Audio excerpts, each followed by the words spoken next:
Ça va pas. Ça va pas. Ça va pas parce que... Bon, je reprends depuis le début.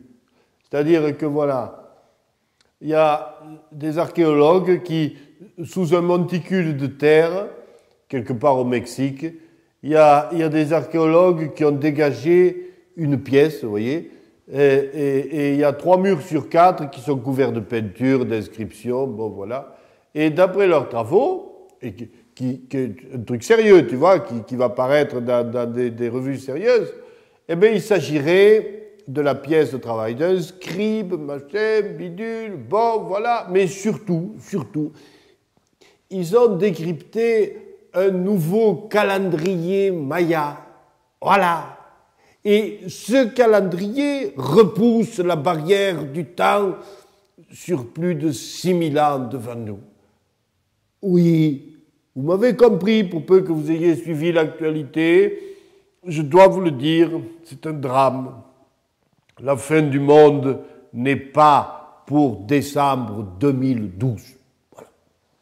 Oui, oh, vous le saviez, hein, ne niez pas, la fin du monde était pour demain. On nous l'avait promis, quoi. Hein, parce que jusqu'à présent, le seul calendrier maya qu'on connaissait, il s'arrêtait bêtement le 21 décembre de cette année-là. Donc, en vertu du principe bien connu que c'est toujours le plus con qui parle qui a raison, le monde devait s'arrêter le 21 décembre 2012. Bon. Pour que le monde s'arrête, soit. Dire, il faut bien mourir de quelque chose, me disait un ami agriculteur en arrosant son potager de pesticides.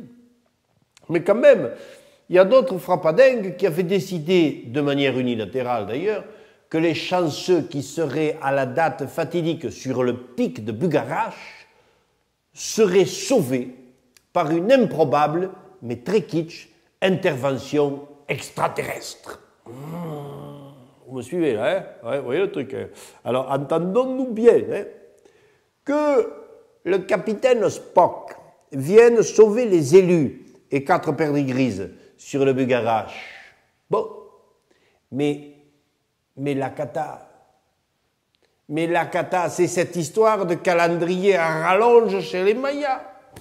C'est que nous, on avait tout prévu quand même, tout calé.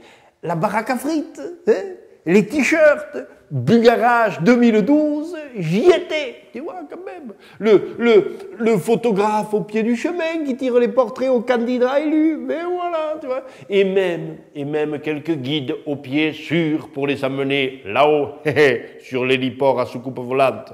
Tout, je vous dis. Hein, on avait tout prévu pour se faire un pognon de fou. Oui, on aurait pu vivre comme des nababs jusqu'à la fin du monde. Bon, oui, c'était le jour même en même temps. C'est vrai. Mais bon, enfin, de toute façon, c'était con. Moi, je le savais que c'était con. Parce que mon calendrier des postes, hein, il poussait sereinement 10 jours de plus. La fin du monde, je vous le dis, elle était originalement prévue pour la Saint-Sylvestre, le 31 décembre. Ah oui, on avait 10 jours. 10 jours de plus à vivre comme des rois, les poches pleines. Ces cons d'archéologues qui nous foutent tout en l'air. D'après eux, hein, on en a pris pour 6000 ans de plus. 6000 ans de misère à ne pas pouvoir vendre des frites. 6000 ans. Ah, tu veux que je te dise? Va. Allez, va. Tiens-toi fier, reste couvert, et puis, hein, merde. Vivement la fin du monde, oh!